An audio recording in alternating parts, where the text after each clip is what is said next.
Welcome back to the JumpifyLabs Podcast, the show for founders who want growth without the guesswork. Here we talk about the systems that drive predictable growth, and today's guest works with sales leaders who are tired of the grind, but of course still want to win. He helps high performers master the mental side of sales so they can perform at the high level without all the burnout. Jordan Benjamin, welcome to the show. Thanks for having me. Excited to be here and chat with you, Jay. I appreciate it. Pleasure's all mine. So let's start. Jordan, why don't you give us the short version of your journey? How did you end up working with sales teams, salespeople? How'd you get there? Yeah, man. So I stumbled into sales a little bit during college and then really afterwards ended up actually working at Lululemon when I got rejected for my first BDR job at a startup where I was an educator. And actually, when I reflected on it a bunch of years later, I think that really helped me approach sales better, thinking about how do I educate and train and help people more so than just how do I force a product down their throat. But after, 9 months or so at Lululemon, got into a BDR job at a tech startup. And that was like 15 years ago. And that's kind of history. I've grown through a couple failed startups, got laid off twice in 6 months, had startups that just didn't have it all nailed, and then found myself journey into HubSpot. My girlfriend at the time was moving to Boston, and I said, okay, I guess I'm going to move to Boston with you since I just got laid off for the second time in 6 months. Got to figure something else out. Landed at HubSpot. We were about 600 people pre-IPO. Actually worked kind of on our channel partner team. So I was coaching business owners, agency owners, small business owners. How do they grow their business? How do they think about growth strategy? And that lasted me about 9 years at HubSpot. We went from about 600 to 6,000 people, hit like 6 presidents clubs. But all during that time, I had this inkling where I was teaching folks yoga. I was guiding meditation practices. I was doing all sorts of personal development work on myself, hiring a coach, going to seminars, going to additional courses at MIT, training with Seth Godin, and then working directly for him. And so that all kind of led me to this point where I said, okay, I want to go build my own thing. After about a year and a half in South America with my wife in a truck, we decided all right, I'm going to launch my own business and really now start helping sellers, leaders, individuals, teams crush their goals and not burn out, because all these tools that I learned that I had to go learn the hard way are things that I think everyone should have in their lives today. And your travels, let's call it your sabbatical from the grind. Because of course, when you're growing for a fast growing organization like that, there's going to be a lot required from not just you, but the whole entire organization. Your sabbatical, when you spend some time in South America, how do you incorporate what you've learned there into what you're teaching today? Yeah, man, it's a really interesting question. During that time, we kind of had a motto that we used that was, we do hard things. We'd never lived in a truck before. We'd never done van life. We'd gone camping, but it was usually more like car camping, no aggressive backpacking or anything of the sort. And what kind of spurred that journey was I'd lost my dad about 2 years prior. And then I had a friend who, his mom had breast cancer. She beat it, came back from it, was doing great. And then they were ready to retire. They were finally ready to go live their lives. They'd worked decent jobs for like 60 years, whatever it was. They were ready to retire. And then breast cancer comes back and she's gone within a month. And so that's one of the lessons that led us on this trip, to say, how do we just get out and how do we realize that tomorrow's not a given? And so that kind of got us there. And then this point of, we do hard things. When our wheel fell off driving down the interstate in the middle of Brazil, and not just the wheel, but the axle shaft as well. So the car was we thought the thing was totaled. And we had to go live with mechanics in Brazil for 2 different 3-week stints. And we thought it was going to be the end of the road. We thought oh my gosh, this is a disaster. But we kept coming back to, we do hard things. And so when I think about sales, when I think about the leaders that I work with, a lot of times we come back to, hey, sales can be a tough job, but it can also be one of the highest ROI careers and professions on the planet if you're willing to put in the hard work and do those hard things. So that's one of the big lessons that we took away from South America, as well as a lot of other fun ones along the way. Mm-hmm. Yeah, that's really interesting. You said you lived with mechanics for several different weeks at a time. How was that like? That's a bit of a side note. No, it was amazing, honestly. We think about going to see Iguazu Falls, doing the O-Trek in Patagonia, taking a cruise to Antarctica. All these things were amazing. But one of those memories that stands out the strongest with us is living with these mechanics that spoke very little English, that had no real concept of Americans outside of what they'd seen on TV. We were in Brasilia, in the middle of Brazil in Campo Grande for part of that. And we interacted with these folks that really hadn't had much outside perspective. And so with the mechanics, the guy that owned the shop, he was probably like 32, 33. And I was able to talk to him about how he runs his business. I had to pick up Portuguese pretty quickly. Luckily, I had some Spanish and thought that was going to help really only a little bit. But I got to talk to him about how does he grow his business? How does he do these things? And he'd never left the country. And funny enough, I actually got a message from him about 2 weeks ago and saw he went to China with one of his kind of not really business partners, but mentors that live near him, that we got to go spend time at their house and stay at their house. And so we got to connect with these people on such a deep level to really experience the culture, going to get $1 lunches to see what the locals ate and to live their life and live their experience and just spend quality time with them. Going out in the evenings was just one of those things that, again, it's not the way we would have scripted it. We had plans to go to northern Brazil, go to beaches. I'd had a goal to go kite surf and learn. And all of a sudden, this incredible experience of spending time with the locals and actually getting a chance to connect with people on a really deep level was one of the best experiences that we had the entire time. Yeah, I've been envisioning that you broke down on the side of a mountain somewhere and there's no one around, and then some people are walking by, and then they're like, "Hey, your car's totaled, but you could live with us." Like, how cool is that? It is wild. It was wild. Luckily, we were on a toll road where a semi truck pulls over, sees us sitting there, and he was like, "Oh my gosh, I'm glad you're okay. Like, can I call a tow truck?" All of this obviously in Portuguese and none of it in English in the middle of Brazil. But yeah, the whole story of how we actually got to the mechanics took a while to get there, but was incredible. Just like the generosity of people towards strangers and the way that they showed up for us was just really, really spectacular. Yeah, that's such an amazing story. Let's get back on topic. So Jordan, what are you helping people in the sales industry, sales reps, sales leaders? What do you help them do? Yeah, so a lot of people talk about the tactical skills. They talk about how do you do better discovery? How do you do better prospecting? How do you do better closing and objection handling? And all that stuff's great. But what I found is so many people don't have the foundational systems and tools to bounce back from failure, to set bigger goals and understand what do they actually do to create a map or a personal GPS to get there. Folks really struggle to have confidence and freedom in their lives. And so that's where we start to really work to understand this core human psychology, to think about, well, if I can understand myself better, and the framework that I really use with folks is know yourself so you can control yourself. So once you do those first two things, then you can start to understand others and you can actually show up and do something for others. And that's where sales becomes so powerful, is when you realize that your story is about helping others solve a problem more so than you just needing to hit President's Club or get to your quota or whatever it may be. And so that's where we do a lot of one-on-one work, a lot of group work within a community as well as online coursework to help them build a lot of these foundational skills and tools that I've picked up from doing, I don't know, probably $200,000, $300,000 worth of ongoing education over the last 10 or 15 years. Sales, we have this grind culture, grind to the bone cultures. A lot of us, myself included, were in commission-only sales, where if you're not working, you're not making any money. I mean, it's driven from the sales manager down. But then, of course, yes, we subscribe to the school that we have to hustle, hustle, hustle. But then that ultimately leads to burnout. What are people misunderstanding or maybe overlooking about the mental performance side of sales? Yeah, so there's this really interesting research. Most people are familiar with the circadian rhythm, the sleep and wake cycle that's naturally programmed into us. But there's also another side of it, because time management is important. That's one of the key things that I work on. But even more important is the energy we bring to that time. And what you see with this ultradian rhythm is the brain typically can focus and work at a high level for about 90 minutes until it really drops off.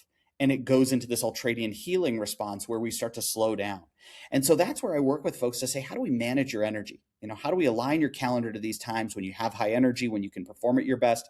But also, how do we understand what do we need to do to optimize that energy? What do we need to do to build resilience, to build what I talk with folks about as a renewal menu? So it's like, great, you know what? I'm starting to feel tired. I'm exhausted. Maybe I've got 2 minutes right now between my next call. Awesome. I'm going to go through a quick check-in or breath process, or I'm going to go listen to my favorite song to help me bring that energy back to the table. Or, you know what? I know I've got, after this, I've got an hour and a half free. I'm going to go run to the mountain and I'm going to go ski for 45 minutes. And so that's, again, where we start to understand, how do you find those times to rest and recharge? Because we all think the path to top performance is just push, push, push, grind, grind, grind. But in sales, especially, and as leaders, we are knowledge workers. And that means we utilize our brain to get the best results. And so just pushing all the time when that doesn't align with the science around how the brain performs the best is why we've got to go through a little brief period of rest and recharge to actually show up at our best, whether that's walking door to door and you need to, get yourself psyched up in a little bit of a story after someone just slammed the door on your face and screamed at you, or whether that's the 1 minute you have between phone calls to say, okay, what do I need to accomplish here? How do I set an intention? How do I move my body maybe to do push-ups or air squats before a call, which sounds so goofy, but it brings that energy to what you do and helps the brain perform better. So that's where we start to think about a lot of these different tactics to give tools in our tool belt dependent upon where we are and how we're feeling. You mentioned that 90 minutes in a day. Is that for the whole day or is that per stint? It's typically a 90-minute cycle with like 20 minutes of kind of rest and recharge. And so that's why you're maybe familiar with like the Pomodoro method, where it's like go work for 25 minutes on, 5 minutes off, do that 3 times, and then take a little bit longer break. And so that's essentially what it maps to. And one of the reasons why it's really effective, because it says, great, you're on for about 90 minutes and then go take a little bit of a break, 10, 15, 20 minutes, so the brain can rest and recharge. So when you come back, it performs at its best. Now, I'm not crazy. I've done days, I do a lot of days where I've got 5 or 6 hours of back-to-back meetings. And so that's where I work my best to build in 1, 2, 3 minute little periods of break time or rest and recharge time between, where maybe it's go pet my dog, go to the bathroom, drink water, do some of these other key foundational things, because I get it, the world we live in, this like, oh, I'm only going to work for 90 minutes and then take 30 minutes off and there we go all day, just isn't how it actually works. But there are periods of your day where you do have that level of control, so you can set that up and be more successful. Yeah, for sure. I think about it like your cortisol levels in your brain. If they're functioning too high, you have to do something intentional to push it back down, like go for a run. In your case, you're about to go skiing. So I think about my brain in a mirror like that. And you can just feel it, right? Like, oh man, I just need to get away from people for a moment. It's exactly it. And this is where for so long it's just been a feeling for most people. But now you can start seeing it with the science and cortisol levels, and going and scrolling on your cell phone to get the dopamine hit isn't necessarily the best way to recharge. But we start seeing it with science now more and more these days on how the impacts of the life we live. Our brain just really hasn't had a chance to adapt to this modern society that we live in. The brain took so long to adapt to, the industrial revolution, the cars, and then this technology shift that we've had in our world has really only been around for like 40 years at most. And really, as you think about the iPhone, as you think about the Apple Watches, all the smart wearables, all these things that are pushing notifications into us, even remote work has really only been popularized in the last 5 to 6 years. And so I had a conversation with my therapist and my wife this morning, and we're both working from home now. And she was like, well, what do you guys do to have a routine to like disconnect from work at the end of the day now that you're both working from home? Before we had a drive or a commute or a walk into the office or whatever it is. And now with no real break between when am I working and when am I at home, she was like, well, maybe you guys should build some sort of routine in to actually help break that apart, whether it's a dog walk or go use your sauna or, just like 60 seconds of like, okay, I'm going to change my mental state from where I'm at. So the brain just has not had a lot of time to adapt to the way that we live today. And that's really some of the tools that I work on with folks to think about how do we be more intentional about who we want to create and how we want to show up in this world. And you've shared a few things now about how you're able to recharge or take a moment for yourself during your day. But what happens when you start working with somebody who's been operating at that level for a couple months, maybe a couple years, and their cortisol levels are just through the roof? A small little 2-minute reset, whatever, may not push that cortisol back down. Like, what are you doing in those instances? So one, I am a big James Clear fan, Atomic Habits. So we start really small. I want it to be attainable for them to find. And so typically the first practice that I start with people on sounds so goofy to me still when I talk about it, but I love that there's more science to back it up. We start with a gratitude practice. We just simply start with like, what are 3 things you can be grateful for or appreciate right now, today? and we start to slowly rewire the brain. Now, in some cases, I've got to shock folks with a little bit more shock therapy where we'll go into like a deeper practice. I use meditation. I'll send them different meditations, either that I've recorded or that I've found from other people that give them maybe that 10 or 20 minutes. But really, one of the biggest things we work on as we get started is how do you start playing more offense opposed to defense? How do we start moving from this place where you're much more proactive and less reactive? Because most people wake up, look at their cell phone, check their email, especially in sales, and it's like, oh my gosh, like now all of a sudden you are on defense. You're back on your heels, like I think about in sports, which is a terrible place to play from. And so we start to say, okay, what do you need to do to win the morning? How do you get up? How do you, before you even get up, the day before at night, how do you shut down to say, here's a couple things that went well. How do we program some of that good dopamine into our brain, find some success? And what's my one big focus for tomorrow? Or what are my big 1 to 3 tasks that I know I need to focus on tomorrow? Because if you wake up in the morning and you don't know what you're going to do, you're already playing from behind. And so those are some of the things that we do to start shifting the routines and habits to help folks perform better and take more control of how they show up, opposed to always living on this reactive, well, I've got 500 Slack notifications, I've got, 27 new emails. And yet now all of a sudden you took no time for yourself. You did nothing to actually help build a foundation for success. And so those are some of the practices that we work on, especially when folks are coming in. Like a client that I just started working with at Salesforce who it was like, hey man, we just need to get up in the mornings and let's not hit the snooze button when that alarm goes off and keep snoozing all day, because it turns out like the snooze button's really easy, but that's the best way to live out of integrity with yourself, where you don't have integrity with your own commitments to yourself. Well, why would anyone else expect integrity from you if you can't even support yourself and the promises you make to yourself? Yeah, that's so good. On the gratitude practice part, I've started also just putting down not three things I'm grateful for, but 3 things just to remind myself that I'm a badass. Just to kind of It's huge. myself up every single day, right? Just kind of like go through some of the lulls, because as a business owner, even as a sales guy, you're going to get punched in the mouth. You might feel like you're going to close a deal, it doesn't close, and then you're like, you got to quickly reset. And then repeated exposure to things like that, or repeated instances of things like that, you can start to second guess yourself. So Big time. yeah. I still get there. And that's why having tools like that are really important, because it's so easy. Our brain is programmed to focus on fear, negativity, scarcity. That's why we're alive as humans. It's a great skill, but it's really not that effective in today's day and age. And so when you can go out and celebrate yourself, your mom or your parents are probably like, oh, you need to be humble. Don't brag. Like that's an ugly trait. Well, shit, if you're not going to brag for yourself, who will? If you can't be proud of yourself for putting in a day's worth of hard work, even when, maybe you didn't close the deal, maybe you didn't see the massive success that you'd expected, like you usually are doing something right. Even if it's, oh, I ate a good breakfast, I had a good workout, like I talked to a friend. Like there are so many things you can find to be proud of in a day. And it's not to say that you're not going to have high expectations. I've got a client, when I brought the gratitude practice to him, he was like, oh, I don't want to be grateful. Like then I'm going to be lazy. And it's like, well, when are you ever going to find time to be happy if you can't find little wins along the way? And so I got a text from a client yesterday, and he was like, man, he landed a new job, but is really just not loving it. And so he's been back out on the job hunt, and it was a little tough for him to land this last job. And, he got an email from a company that was like, wow, we thought you were a great candidate. Sorry to hear your current role didn't work out.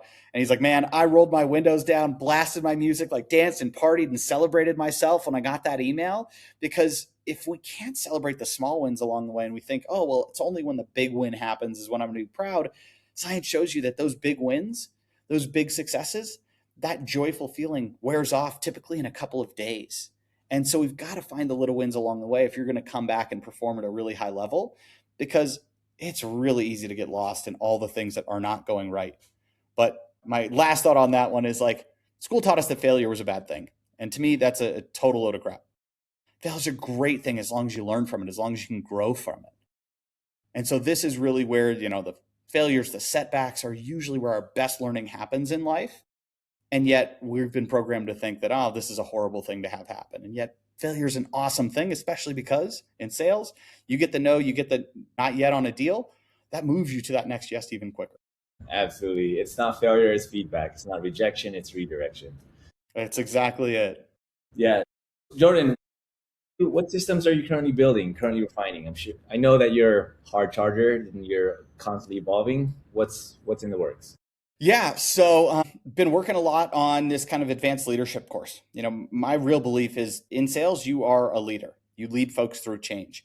And so the course that I've built, I've been refining and tweaking to say, okay, how do we build some more of these leadership principles and skills into it? For me on systems as well, it's how do I leverage some more automation, leverage some tools like the HubSpots or Go High Levels and things like that to help, again, make more impact and more scale, because there's only so much time in the day that we all have, but there are people like Jay-Z and Beyonce or Oprah or Elon Musk that, regardless of what you think about them, they accomplish so much in the same amount of time that we have every single day. And it's about focusing on those things that really move the needle. And that's really where I'm spending some more time these days. Amazing. Jordan, for anyone that's listening that resonates with your story, that just like you and just want to hear more about the work you're doing, where is a good place for them to find? Yeah, I live my life on LinkedIn these days. I'm kind of a lunatic, but you can find me Jordan Benjamin on LinkedIn. You can also find me on my website, mycoreos, MyCoreos, my core operating system.com. And those are probably the best places to find me and track me down. I'm on LinkedIn every single day, usually posting every single morning, although I haven't posted yet today since I haven't gone snowboarding. Oh, it's good. Well, you might find 5 minutes to be able to do that before you go. Jordan, appreciate your time. I won't keep you from the lifts. If you're listening to this and you want to reach out to Jordan, he very kindly opened up his DMs on LinkedIn. Reach out to him there. Check out his website, mycoreos.com. And if you like more stories like this, hearing from other leaders like Jordan, be sure to tune in to Jumpify Labs for more. My name is Jay. Thanks so much. Take care. Thanks, Jay.